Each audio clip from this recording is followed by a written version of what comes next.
আসসালামু আলাইকুম রহমতুল্লাহি ওয়া বারাকাতুহু। আজকের ভিডিও টপিকটি হলো আমরা সকলে কিন্তু ইমো ব্যবহার করি। তো আমাদের ইমোতে পরিচিত লোকও কিন্তু কল করতে পারে, আবার কি দেখা যাচ্ছে যে অপরিচিত লোকও কিন্তু আমাদেরকে কল করে।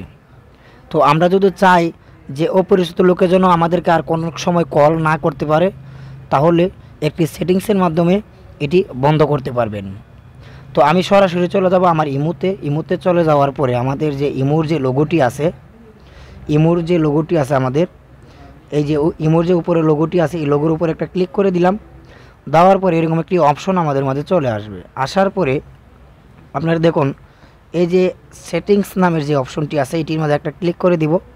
দেওয়ার পরে আরেকটি অপশন ইতিমধ্যে আমাদের মাঝে চলে আসছে। তো এই যে একটি অপশন, এই অপশনের মাঝে আমরা আরেকটি ক্লিক করে দিলাম। দেওয়ার পরে আমাদের যে মূল অপশনটি এটি কিন্তু ইতিমধ্যে চলে আসছে। তো ইতিমধ্যে দেখুন এইখানে একটি অপশন রয়ে গেছে, এই অপশনটার মধ্যে আমরা একটা ক্লিক করে দিব। দেওয়ার পরে উপরে যে টিকমার্কটি আপনারা দেখতে পাচ্ছেন, এই যে টিকমার্কটি, এই টিকমার্কটি দেওয়া থাকলে পরিচিত লোক আপনাকে কল করতে পারবে, এমনকি অপরিচিত লোকে কিন্তু আপনাকে কল করতে পারবে।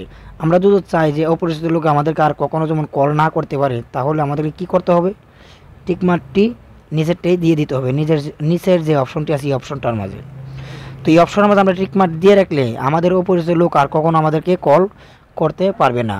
তো আমাদের ভিডিওর যদি বিন্দু পরিমাণ আপনাদের কাছে ভালো লাগে থাকে, তাহলে একটি লাইক করে দিবেন, বেশি বেশি শেয়ার করবেন, চ্যানেলটিকে সাবস্ক্রাইব করে আমাদের সাথে থাকবেন। ধন্যবাদ সকলকে।